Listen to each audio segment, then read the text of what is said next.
ಅಧ್ಯಕ್ಷತೆಯನ್ನು ವಹಿಸಿರುವಂತಹ ಜಾಲಮಾನ್ಯ ಶಾಲೆಯ ಮುಖ್ಯೋಪಾಧ್ಯಾಯರೇ ಹಾಗೂ ಸೇವಾ ಕ್ಷೇತ್ರದಲ್ಲಿ ಅತ್ಯಂತ ಹೆಚ್ಚಿನ ಸೇವೆಯನ್ನು ಮಾಡುತ್ತಿರುವಂತಹ ರೋಟರಿ ಸಂಸ್ಥೆಯ ಅಧ್ಯಕ್ಷರು, ವಿವಿಧ ಕ್ಷೇತ್ರಗಳಲ್ಲಿ ತಮ್ಮದೇ ಆದಂತಹ ಪ್ರತಿಭೆಯನ್ನು ಬೆಳಗಿರುವಂತಹ ಒಂದು ರೀತಿಯ ವರ್ಣರಂಜಿತ ವ್ಯಕ್ತಿತ್ವವನ್ನು ಹೊಂದಿರುವಂತಹ ವಿನಯ ಕಡಿವೆಯವರೇ ಹಾಗೂ ನನ್ನ ಆತ್ಮೀಯ ಸ್ನೇಹಿತರು, ಸಾಹಿತ್ಯ ಕ್ಷೇತ್ರದಲ್ಲಿ ಹೆಚ್ಚು ತಮ್ಮನ್ನು ತೊಡಗಿಸಿಕೊಂಡಿದ್ದಂತ ಮಾತನಾಡಿದವರೇ, ಹಾಗೆಯೇ ಕನ್ನಡಪ್ರಭ ಪತ್ರಿಕೆ ಅಂದ್ರೆ ನಮಗೆಲ್ಲ ನೆನಪಾಗೋದು ಯಡಿಗೆರೆ ಮಂಜುನಾಥ್ ಅವರನ್ನ. ನರಸಿಂಹರಾಜಪುರದಲ್ಲಿ ಯಾವುದೇ ಕಾರ್ಯಕ್ರಮ ನಡೀಲಿ, ಅದು ಯಾವ ಜಾತಿ, ಯಾವ ಧರ್ಮ, ಯಾವ ಪಕ್ಷ ಅನ್ನೋ ಭೇದ ಭಾವ ಇಲ್ಲದೇ ಅಚ್ಚುಕಟ್ಟಾದ ಪ್ರಾಮಾಣಿಕವಾದ ವರದಿಯನ್ನ ಮಾಡುವಂತದ್ರಲ್ಲಿ ಅವರು ಬಿಸಿ ಬರುವಂತ ನಾನು ಹೇಳಲಿಕ್ಕೆ ಇಷ್ಟಪಡ್ತಾ ಇದ್ದೇನೆ. ಅತ್ಯಂತ ನಿಸ್ವಾರ್ಥವಾದಂತಹ ಸೇವೆಯನ್ನ ಮಾಡ್ತಾರೆ. ಹಾಗೆಯೇ ಸುದ್ದಿ ಮಾಧ್ಯಮದಲ್ಲೂ ಕೂಡ, ಡಿಜಿಟಲ್ ಮಾಧ್ಯಮದಲ್ಲೂ ಕೂಡ ಅವರು ತಮ್ಮದೇ ಆದ ಕೊಡುಗೆಯನ್ನು ನರಸಿಂಹರಾಜಪುರಕ್ಕೆ ಕೊಡ್ತಾ ಇದ್ದಾರೆ. ಅವರು ಈ ಕಾರ್ಯಕ್ರಮದ ಯೋಜನೆಯನ್ನು ಮಾಡಿರುವುದು ನಮಗೆ ತುಂಬಾ ಸಂತೋಷ. ಹಾಗೆಯೇ ಈ ಕಾರ್ಯಕ್ರಮದಲ್ಲಿ ಭಾಗವಹಿಸಿರುವಂತಹ ತೀರ್ಪುಗಾರರು ಹಾಗೂ ನನ್ನ ಲಯನ್ಸ್ ಸಂಸ್ಥೆಯ ಜಿಲ್ಲಾ ರಾಯಭಾರಿಗಳ ಸಂಘಿಯವರು ಹಾಗೂ ಕಾರ್ಯದರ್ಶಿಗಳಾದ ಯದೂರವರು ಮತ್ತು ಎಲ್ಲ ಶಿಕ್ಷಕ ವೃಂದದವರು ಮತ್ತು ಮಕ್ಕಳು ಹಾಗೂ ಎಲ್ಲ ಆತ್ಮೀಯ ಸ್ನೇಹಿತರು ಎಲ್ಲರನ್ನು ಸ್ವಾಗತಿಸುತ್ತಾ, ಈ ಚಿತ್ರಕಲಾ ಕಾರ್ಯಕ್ರಮ ಕನ್ನಡಪ್ರಭ ಮತ್ತು ರಾಜ್ಯ ಚಿತ್ರಕಲಾ ಪರಿಷತ್ತು ಮಕ್ಕಳ ದಿನಾಚರಣೆಯ ಅಂಗವಾಗಿ ಇದನ್ನು ಆಯೋಜನೆ ಮಾಡಿದ್ದಾರೆ. ಮೊಟ್ಟ ಮೊದಲಿಗೆ ನಾವು ಆಲೋಚನೆ ಮಾಡಬೇಕು, ಮಕ್ಕಳ ಹಕ್ಕುಗಳ ರಕ್ಷಣೆಯನ್ನ ಮಾಡುವಂಥದ್ದು ಭಾರಿ ಮುಖ್ಯ. ಮಕ್ಕಳ ಮೇಲೆ ನಡೆಯುವಂಥ ದೌರ್ಜನ್ಯ ಇರಬಹುದು, ಅವರಿಗೆ ನೀಡಬೇಕಾದ ಶಿಕ್ಷಣ, ಆಹಾರ, ಆಟ ಪಾಠಗಳು ಎಲ್ಲವೂ ಕೂಡ ಅವರಿಗೆ ಸಿಕ್ಕುವಂತೆ ನೋಡಿಕೊಳ್ಬೇಕಾದಂತ ಜವಾಬ್ದಾರಿ ಮಕ್ಕಳ ಹಕ್ಕುಗಳಲ್ಲಿ ಬರುವಂಥದ್ದು. ಅದರಲ್ಲಿ ಮಕ್ಕಳ ಬೆಳವಣಿಗೆಯನ್ನು ನಾವು ಭಾರಿ ಮುಖ್ಯವಾಗಿ ತಗೊಂಡ್ರೆ ಸುಮಾರು 5 ಅಂಶಗಳನ್ನ ಬೆಳವಣಿಗೆಯ ಮುಖ್ಯ ಅಂಶಗಳನ್ನಾಗಿ ನಾವು ಗಮನಿಸ್ತೇವೆ. ಅದರಲ್ಲಿ ಭಾರಿ ಮುಖ್ಯವಾಗಿ ಮಕ್ಕಳ ಶಾರೀರಿಕ ಬೆಳವಣಿಗೆ ಆಗಬೇಕು. ಅವರಿಗೆ ವಯಸ್ಸಿಗೆ ತಕ್ಕನಾಗಿರುವಂತಹ ಪೌಷ್ಟಿಕ ಆಹಾರ ಸಿಗಬೇಕು. ಅವರಿಗೆ ಶಾರೀರಿಕವಾಗಿ ಅವರ ಬೆಳವಣಿಗೆಯನ್ನು ಪ್ರೋತ್ಸಾಹಿಸುವಂತ ರೀತಿಯಲ್ಲಿ ಕ್ರೀಡಾ ಚಟುವಟಿಕೆಗಳು, ದೈಹಿಕ ಬೆಳವಣಿಗೆಗೆ ಬೇಕಾದಂತಹ ದೈಹಿಕ ಸಾಮರ್ಥ್ಯವನ್ನು ಹೆಚ್ಚಿಸುವಂತ ವ್ಯಾಯಾಮಗಳು ಕೂಡ ಆಗಬೇಕಾಗುತ್ತೆ.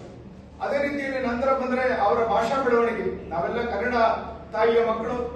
ಭಾಷಾ ಬೆಳವಣಿಗೆ ಆಗ್ಬೇಕು ಅಂದ್ರೆ ಕನ್ನಡದಿಂದಲೇ ಸಾಧ್ಯ, ಆ ಮಾತೃಭಾಷೆಯಿಂದಲೇ ಸಾಧ್ಯ, ಬಿಟ್ರೆ ಬೇರೆ ಭಾಷೆ ಮುಖಾಂತರ ಭಾಷಾ ಬೆಳವಣಿಗೆಯನ್ನು ಮಾಡಲಿಕ್ಕೆ ಸಾಧ್ಯ ಆಗೋದಿಲ್ಲ. ಹಾಗಾಗಿ ಆ ಭಾಷಾ ಬೆಳವಣಿಗೆ ನಮಗೆ ಪ್ರಪಂಚದ ಎಲ್ಲ ಯಾವುದೇ ವಿಷಯವನ್ನ ಮಾತಾಡಬೇಕಾದ್ರೆ ಅದ್ರ ಬಗ್ಗೆ ಅರಿವಿದ್ರೆ ಮಾತ್ರ ನಾವು ಭಾಷಾ ಬೆಳವಣಿಗೆಯನ್ನು ಬೆಳೆಸ್ಕೊಳ್ಳಿಕ್ಕೆ ಸಾಧ್ಯ. ಹಾಗೆ ಅರಿವು ಮತ್ತು ಜ್ಞಾನದ ಬೆಳವಣಿಗೆ 3ನೇ ಹಂತದಲ್ಲಿ ಬರುತ್ತೆ. 4ನೇ ಹಂತದಲ್ಲಿ ಸಾಮಾಜಿಕ ಮತ್ತು ಭಾವನಾತ್ಮಕ ಬೆಳವಣಿಗೆ. 5 ನಮ್ಮ ಏನು ಸೃಜನಶೀಲತೆ ಅಥವಾ ಕ್ರಿಯೇಟಿವಿಟಿ ಅಂತ ನಾವೇನು ಕರಿತೀವಿ ಅದು ಬರುತ್ತೆ. ಈಗ ನೀವು ಎಲ್ಲವನ್ನು ಸೇರಿಸಿಕೊಂಡಾಗ ಮಾತ್ರ ನಾವು ಆ ಕ್ರಿಯೇಟಿವಿಟಿ ಅಥವಾ ಸೃಜನಶೀಲತೆಯನ್ನ ಸೃಷ್ಟಿ ಮಾಡಲಿಕ್ಕೆ ಸಾಧ್ಯ ಆಗುತ್ತೆ. ನಮ್ಗೆ ಅರಿವು ಜ್ಞಾನ ಇರಬೇಕು, ಸಾಮಾಜಿಕ ಮತ್ತು ಭಾವನಾತ್ಮಕ ಬೆಳವಣಿಗೆ ಹೊಂದಿರಬೇಕು, ಅದೇ ರೀತಿ ಭಾಷಾ ಬೆಳವಣಿಗೆಯನ್ನು ಕೂಡ ಹೊಂದಿರಬೇಕು. ಇವತ್ತಿನ ಸಮಾಜದ ಆಗುವಗಳ ಬಗ್ಗೆ ಮಾಹಿತಿ ಕೂಡ ನಮ್ಗೆ ಇರಬೇಕು. ಅಂತದ್ರಲ್ಲಿ ನಾವು ಕನ್ನಡಪ್ರಭ ಈ ಪತ್ರಿಕೆಗಳನ್ನ ಯಾಕೆ ಓದಬೇಕು ಅನ್ನೋದ್ರ ಬಗ್ಗೆ ಕೂಡ ಒಂದು ಮಾತು ಹೇಳಬೇಕು ಅಂತ ಇಷ್ಟಪಡುತ್ತೆ. ಒಂದು ಸಮಕಾಲೀನ ಪ್ರಪಂಚದ ಬಗ್ಗೆ, ಜಗತ್ತಿನಲ್ಲಿ ಏನೇನು ಆಗ್ತಾ ಇದೆ ಅದ್ರ ಬಗ್ಗೆ ಎಲ್ಲ ತಿಳ್ಕೊಳ್ಬೇಕು ಅಂದ್ರೆ ಅದು ರಾಜಕೀಯ ಇರಬೇಕು, ಸಾಮಾಜಿಕ ಇರಬಹುದು, ಆರ್ಥಿಕ ಇರಬಹುದು, ಅಥವಾ ಶೈಕ್ಷಣಿಕ ಇರಬಹುದು, ವೈಜ್ಞಾನಿಕ ಇರಬಹುದು, ಎಲ್ಲಾ ಕ್ಷೇತ್ರದ ಅರಿವನ್ನು ಕೂಡ ನಾವು ಪತ್ರಿಕಾ ಮಾಧ್ಯಮವನ್ನ ಪ್ರತಿನಿತ್ಯ ಓದಿದ್ರೆ ನಾವು ದಿನನಿತ್ಯದ ಅಪ್ಡೇಟ್ ಆಗ್ತಾ ಹೋಗ್ತೇವೆ. ಇಲ್ಲ ಅಂದ್ರೆ ಏನ್ ಕಲ್ತಿರ್ತೀವಿ ಅಲ್ಲಿಗೆ ಪುಸ್ತಕದಲ್ಲಿ ಏನಿರುತ್ತೆ ಅದನ್ನೇ ತಿಳ್ಕೊಂಡು ಮುಂದಕ್ಕೆ ಹೋಗ್ತಾ ಇರ್ತೀವಿ. ನಮ್ಗೆ ಈಗ ಶಿಕ್ಷಣದಲ್ಲಿ ನಾವು ನೋಡ್ತೇವೆ, ಯಾವ ಮಕ್ಕಳು ಕೂಡ ಪತ್ರಿಕೆಯನ್ನು ಓದೋರು ಇಲ್ಲ, ಯಾವ ಯುವಕರು ಕೂಡ ಕಾಲೇಜುಗಳಲ್ಲಿ ಹೋಗೋರು ಕೂಡ ಒಂದು 10 ನಿಮಿಷ ನಮ್ಮ ಚಂದನ ಟಿವಿಯನ್ನು ಹಾಕಿ ಕನ್ನಡ ನ್ಯೂಸ್ ಅನ್ನ ಕೇಳುವಂತದ್ದು ಕೂಡ ಅಥವಾ ನ್ಯಾಷನಲ್ ನ್ಯೂಸ್ ಅನ್ನ ಕೇಳುವಂತದ್ದು ಕೂಡ ಮಾಡುವಂತದ್ದು ನಾನು ನೋಡಲಿಲ್ಲ. ಯಾವಾಗಲೂ ಮೊಬೈಲ್ ಅಲ್ಲಿ ಇರ್ತಾರೆ, ಟಿವಿ ಮುಂದೆ ಇರ್ತಾರೆ, ಆದ್ರೆ ಆಸಕ್ತಿನೇ ಬೇರೆ. ಮಕ್ಕಳ ಆಸಕ್ತಿ ಮತ್ತು ಅಭಿವೃದ್ಧಿ ಮತ್ತು ಸಾಮರ್ಥ್ಯ ಏನಿದೆ ಅದನ್ನು ಗುರುತಿಸಿ ಪ್ರೋತ್ಸಾಹಿಸಬೇಕಾದ್ರೆ ಅದು ಸೃಜನಶೀಲತೆಯಿಂದ ಮಾತ್ರ ಸಾಧ್ಯ. ಹಾಗಾಗಿ ನಿಮ್ಮ ಭಾವನೆಗಳನ್ನ ನಾವು ಹೇಗೆ ಹೆಚ್ಚಿಸಬೇಕು ಅನ್ನೋದ್ರ ಬಗ್ಗೆ ಸೃಜನಶೀಲ ಬೆಳವಣಿಗೆಯ ಮುಖಾಂತರ ನಾವು ಗುರುತಿಸಬೇಕಾಗಿದೆ. ಹಾಗಾಗಿ ಈ ಚಿತ್ರಕಲಾ ಪರಿಷತ್ ಇವತ್ತು ಹಾಕೊಂಡಿರುವಂತಹ ವಿಷಯ ಭಾರಿ ಮುಖ್ಯವಾಗಿದೆ. ಇವತ್ತು ಅರಣ್ಯ ಮತ್ತು ಕಾಡು ಪ್ರಾಣಿ ಅಂತ ಹೇಳಿದ್ರೆ ಮಲೆನಾಡಿನ ಜನರಿಗೆ ಒಂದು ರೀತಿಯ ಭಯ. ಎಲ್ಲಿ ಕಾಡಾನೆ ಬಂದು ನಮ್ಮ ಬೆಳೆ ನಾಶ ಮಾಡುತ್ತೋ, ಎಲ್ಲಿ ನಮ್ಮನ್ನ ದಾರಿ ಮೇಲೆ ಅಡ್ಡ ಹಾಕಿ ಸಾಯಿಸ್ಬಿಡುತ್ತೋ ಅನ್ನೋಷ್ಟು ಮಟ್ಟಿಗೆ ಜೀವ ಭಯವನ್ನ ಮಲೆನಾಡಿನ ಜನ ಇವತ್ತು ಹೊಂದ್ಕೊಂಡಿದ್ದಾರೆ. ಅದರ ಜೊತೆಲಿ ಕಾಡು ಪ್ರಾಣಿಗಳು, ವನ್ಯಜೀವ ಪ್ರಾಣಿಗಳು ನಮ್ಗೆಲ್ಲರಿಗೂ ಕೂಡ ಇಷ್ಟ.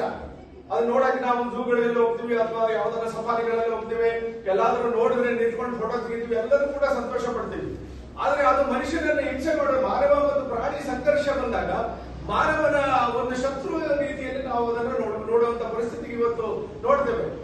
ಸಾಕಷ್ಟು ಜನ ಆನೆ ತುಳಿತದಲ್ಲಿ ಸಾಯುವರು, ಸಾಕಷ್ಟು ಜನ ಹುಲಿ ಹಿಡ್ಕೊಂಡು ಹೋಗಿ ಸಾಯಿಸಿರುವಂತದ್ದು, ದನಕರುಗಳನ್ನ ಸಾಯಿಸುವಂತದ್ದೆಲ್ಲ ನೋಡಿದಾಗ ಮಲೆನಾಡಿನಲ್ಲಿ ಬಹುಶಃ ಎಲ್ಲ ಕಡೆಯಿಂದ ನಾನು ಹೇಳೋದಿಲ್ಲ, ಮಲೆನಾಡಿನಲ್ಲಿ ಅರಣ್ಯ ಮತ್ತು ವನ್ಯಪ್ರಾಣಿಯನ್ನ ಸಂರಕ್ಷಣೆ ಮಾಡ್ಬೇಕಾದ್ರೆ ನಾವು ಯಾವ ರೀತಿ ಆಲೋಚನೆ ಮಾಡ್ಬೇಕು ಅನ್ನೋದ್ರನ್ನ ನಿಮ್ಮ ಚಿತ್ರಕಲೆಯ ಮುಖಾಂತರ ಹೊರಗೆ ಬರ್ಬೇಕಾಗುತ್ತೆ. ಬಹುಶಃ ನೀವೆಲ್ಲ ಮಲೆನಾಡಿನವರು ಆಗಿರೋದ್ರಿಂದ ನಿಮ್ಮಲ್ಲಿ ತುಂಬಾ ಒಂದು ಭಾವನೆಗಳು ಬೆಳೆದಿರಬಹುದು ಅಂತ ನನಗೆ ಅನಿಸುತ್ತೆ. ನಾನು ಕೂಡ ಇದಕ್ಕಿಂತ ಮುಂಚೆ ನಾವು ಕಿತ್ತೂರು ರಾಣಿ ಚೆನ್ನಮ್ಮ ಮತ್ತು ಮೊರಾರ್ಜಿ ಶಾಲೆಗಳಿಗೆ ಜಾಗತಿಕ ಶಾಂತಿಗಾಗಿ ಚಿತ್ರಕಲಾ ಸ್ಪರ್ಧೆಯನ್ನ 2 ಶಾಲೆಯಲ್ಲಿ ನಡೆಸಿದ್ರು. ಅಂತಾರಾಷ್ಟ್ರೀಯ ಮಟ್ಟದ ಒಂದು ಚಿತ್ರಕಲಾ ಸ್ಪರ್ಧೆಯನ್ನ ಮಾಡಿದ್ರು. ಅದು ಜಾಗತಿಕವಾಗಿ ಒಂದು ಶಾಂತಿ ನೆಲೆಸಬೇಕಾದ್ರೆ ಏನ್ ಮಾಡ್ಬೇಕು ಅಂತ ಹೇಳಿ. ಇವತ್ತು ಪರಿಸರ ಏನಾಗಿದೆ ಅಂತಂದ್ರೆ, ನೀವು ಪರಿಸರದ ಬಗ್ಗೆ ನೀವು ಅಧ್ಯಯನ ಮಾಡ್ತಾ ಹೋದ್ರೆ ಪ್ರತಿ ವರ್ಷವೂ ಕೂಡ ಏನು ನಮ್ಮ ವಾತಾವರಣದಲ್ಲಿ ಕಲುಷಿತವಾದಂತಹ ವಾತಾವರಣವನ್ನು ನಾವು ನೋಡ್ತೇವೆ. ಏನು ಮುಂದುವರೆದಂತ ರಾಷ್ಟ್ರಗಳು ಮಾಡುವಂತ ಕೈಗಾರಿಕೆಗಳಿರ್ಬೋದು, ಅಥವಾ ನಮ್ಮ ಏನು ಫ್ರಿಡ್ಜ್ ಮತ್ತೆ AC ಅದರ ಮುಖಾಂತರ, ಅಥವಾ ನಮ್ಮ ವೆಹಿಕಲ್ಗಳು, ಕಾರು ವಾಹನಗಳು ಜಾಸ್ತಿ ಆಗಿ ಅದರ ಮುಖಾಂತರ ಬರುವಂತ ಪೊಲ್ಯೂಷನ್ ಇರ್ಬೋದು. ಇವತ್ತು ಬೆಂಗಳೂರು ಅಥವಾ ದೆಹಲಿ ಮಹಾನಗರ ನಮ್ಮ ರಾಜಧಾನಿಗೆ ಹೋದ್ರೆ ಅಲ್ಲಿ ಉಸಿರಾಡಲಿಕ್ಕೆ ಸಾಧ್ಯ ಇಲ್ಲ. ಇವತ್ತು ಬೆಂಗಳೂರಿಗೆ ಹೋದ್ರೆ ನೀವು ಅರ್ಧ ಗಂಟೆ ರಸ್ತೆ ಮೇಲೆ ನೋಡ್ಕೊಂಡು ಬಂದು ಮುಖಾವಿಂದ ಒರೆಸಿದ್ರೆ ಕೈ ತುಂಬಾ ಕಪ್ಪಾಗಿದೆ. ಯಾವ ಪರಿಸ್ಥಿತಿಯಲ್ಲಿ ಇದ್ದೀವಿ ಅಂದ್ರೆ ಸಂಪೂರ್ಣವಾಗಿ ಮಲಿನವಾದಂತ ಒಂದು ವಾತಾವರಣ. ಇವತ್ತು ಹಳ್ಳಿಗಳಲ್ಲಿ ಮಾತ್ರ ಸ್ವಚ್ಛವಾದಂತ ಗಾಳಿ ಬೆಳಕು ಸಿಕ್ಕುವಂತದ್ದು, ಪಟ್ಟಣಗಳಲ್ಲಿ ಸಿಗ್ಲಿಕ್ಕೆ ಸಾಧ್ಯನೇ ಇಲ್ಲ.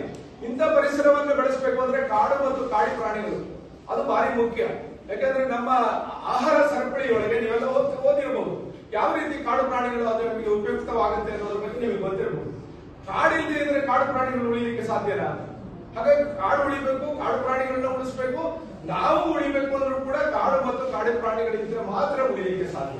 ಹಾಗಾಗಿ ನಮ್ಮ ಉಸಿರು ನಿರಂತರವಾಗಿ ಮುಂದುವರಿಬೇಕು ಅಂದ್ರೆ, ನಮ್ಮ ಪೀಳಿಗೆ ಮುಂದುವರಿಬೇಕು ಅಂದ್ರೆ ಇದನ್ನು ಸಂರಕ್ಷಣೆ ಮಾಡಬೇಕಂತ ಭಾರಿ ಮುಖ್ಯ. ಇವತ್ತು ಕಾಡಿನ ಬಗ್ಗೆ ಅಥವಾ ಅರಣ್ಯ ಇಲಾಖೆಯವರಿಗೆ ಬಗ್ಗೆ ಒಂದಷ್ಟು ರೈತರಲ್ಲಿ ಅಸಮಾಧಾನ ಇದೆ. ಯಾಕಂದ್ರೆ ನಮ್ಮನ್ನ ಕಾಡಿನಿಂದ ಬೇರ್ಪಡಿಸಿ, ಕಾಡು ಪ್ರಾಣಿಗಳಿಂದ ಬೇರ್ಪಡಿಸಿ ನಮ್ಮನ್ನ ಅದರ ಶತ್ರುಗಳ ತರ ಮಾಡುವಂತದ್ರಲ್ಲಿ ಇವತ್ತು ಅರಣ್ಯ ಇಲಾಖೆಯವರ ಪಾತ್ರ ಭಾರಿ ಮುಖ್ಯ. ಹಾಗಾಗಿ ಅದು ಆಗ್ಬಾರ್ದು. ನಮ್ಮನ್ನ ಜನಸೇವೆಯನ್ನ ಏನು ಕಾಡಿನ ಮತ್ತು ಪ್ರಾಣಿಗಳ ಪ್ರೀತಿಯನ್ನ ಮಾಡುವಂತ ಬೆಳೆಸಬೇಕು ಅಂದ್ರೆ ಕಾಡು ನಮ್ದು, ಕಾಡು ಪ್ರಾಣಿ ನಮ್ದು ಅಂತ ಅನಿಸ್ಬೇಕು. ಎಲ್ಲರಿಗೂ ಕೂಡ ಕಾಡು ಮತ್ತು ಕಾಡು ಪ್ರಾಣಿ ನಮ್ದು ಅಂತ ಅನಿಸಿದಾಗ ಮಾತ್ರ ಈ ಕಾಡಿನ ಬಗ್ಗೆ, ಕಾಡು ಪ್ರಾಣಿಗಳ ಬಗ್ಗೆ ನಮಗೆ ಪ್ರೀತಿ ಬರುತ್ತದೆ. ಹಾಗಾಗಿ ಇಲಾಖೆ ಕೂಡ, ಸರ್ಕಾರಗಳು ಕೂಡ ಅದರ ಬಗ್ಗೆ ಯೋಚನೆ ಮಾಡಬೇಕಾಗುತ್ತೆ. ಕಾಡನ್ನು ಬೆಳೆಸಬೇಕಾದ್ರೆ ಜನರ ಸಹಕಾರದೊಂದಿಗೆ, ವನ್ಯಜೀವಿಯನ್ನ ಸಂರಕ್ಷಣೆ ಮಾಡಬೇಕಾದ್ರೆ ಜನರ ಸಹಕಾರದೊಂದಿಗೆ ಅದನ್ನ ಸಂರಕ್ಷಣೆ ಮಾಡಬೇಕು. ಹಾಗಾಗಿ ಅದಕ್ಕೆ ಅದು ಬರುವಂತ ದಾರಿಗಳಲ್ಲಿ ಮಾನವನ ಓಡಾಡುವಂತ ಜಾಗದಲ್ಲಿ ಕಾಡು ಪ್ರಾಣಿಗಳು ಬರಬಾರದು, ಕಾಡು ಪ್ರಾಣಿಗಳು ಓಡಾಡುವಂತ ಜಾಗಗಳಲ್ಲಿ ಮಾನವ ಓಡಾಡಬಾರದು. ಆ ರೀತಿಯ ಒಂದು ಬೌಂಡ್ರಿ ಲೈನ್ ಗಳನ್ನ ಫಿಕ್ಸ್ ಮಾಡುವಂತ ಕೆಲಸವನ್ನ ಸರ್ಕಾರಗಳು ಮಾಡಿದ್ರೆ ಬಹುಶಃ ನಾವೆಲ್ಲರೂ ಕೂಡ ಕಾಡು ಪ್ರಾಣಿಗಳನ್ನ ನಿಲ್ಲಿಸುವರಾಗ್ತೀವಿ, ನಮ್ಮ ಪರಿಸರವನ್ನ ಹೆಚ್ಚಿಸುವಂತ ಕೆಲಸವನ್ನ ಮಾಡಬಹುದು ಅಂತ ನನಗೆ ಅನಿಸ್ತಾ ಇದೆ. ನೀವೆಲ್ಲರೂ ಕೂಡ ಚಿತ್ರಕಲೆ ಅಂತ ಹೇಳಿದ್ರೆ ನಾವು 1 ಗಂಟೆ ಭಾಷಣ ಮಾಡ್ಕೊಂಡು ನೀವು ಒಂದು ಸಣ್ಣ ಚಿತ್ರ ಬರೆದ್ರೆ ಅತ್ಯಂತ ದೊಡ್ಡ ಮೆಸೇಜ್ ಅನ್ನು ನಾವು ಜಗತ್ತಿಗೆ ಕೊಡಬಹುದು. ಹಾಗಾಗಿ ನೀವು ಇಲ್ಲಿ ಸ್ಪರ್ಧೆ ಮಾಡುವವರು ಎಲ್ಲರೂ ವಿವಿಧ ಶಾಲೆಗಳಿಂದ ಬಂದಿದ್ದೀರಾ. ಒಂದು ಸಾಮಾಜಿಕ ಸಂಬಂಧವನ್ನು ಕೂಡ ಉದ್ಯಮ ಮಾಡಲಿಕ್ಕೆ ಸಾಧ್ಯ. ಎಲ್ಲರ ಜೊತೆ ಪರಿಚಯ ಮಾಡ್ಕೊಳ್ಳಿ. ಎಲ್ಲರನ್ನ ನಮ್ಮ ಅಣ್ಣ ತಮ್ಮಂದರು, ಅಕ್ಕ ತಂಗಿಯರು, ಶಾಂತಿ, ನೆಮ್ಮದಿ, ಸದ್ಭಾವನೆಯನ್ನು ಮೂಡಿಸುವಂತ ಕೆಲಸ ನಾವು ಮಾಡಬೇಕು. ಹಾಗೆ ಚಿತ್ರಕಲೆಯಲ್ಲಿ ನಿಮ್ಮ ಪ್ರತಿಭೆಯನ್ನು ತೋರಿಸಲಿಕ್ಕೆ ಸಿಕ್ಕಂತ ಅವಕಾಶ ಇದು ಇಲ್ಲಿಗಿಲ್ಲ. ನೀವು ಡೆಲ್ಲಿಗೆ ಹೋಗ್ಬೋದು, ರಾಜ್ಯಕ್ಕೆ ಹೋಗ್ಬೋದು, ನಮ್ಮ ನರಸಿಂಹರಾಜಪುರಕ್ಕೆ ಕೀರ್ತಿಯನ್ನು ತರಬಹುದು. ನಮ್ಮ ಜಾಲಮಾನ್ಯ ಶಾಲೆಯಲ್ಲಿ ನಡೆದಂತ ಕಾರ್ಯಕ್ರಮ ಇಡೀ ರಾಜಮಟ್ಟದಲ್ಲಿ ಹೆಸರು ಮಾಡುವಂತದ್ದಾಗ್ಲಿ ಅಂತೇಳಿ ಈ ಸಮಾರಂಭವನ್ನು ಉದ್ಘಾಟಿಸಿ ನಿಮ್ಮನ್ನ ಉದ್ದೇಶಿಸಿ ಮಾತನಾಡಲಿಕ್ಕೆ ನನಗೆ ಅವಕಾಶ ಮಾಡಿಕೊಟ್ಟಂತ ಕನ್ನಡಪ್ರಭ ಮತ್ತು ಜಾಲಮಾನ್ಯ ಸಂಸ್ಥೆಯವರಿಗೆ ನಾನು ಧನ್ಯವಾದವನ್ನು ಹೇಳಿ ನಾನು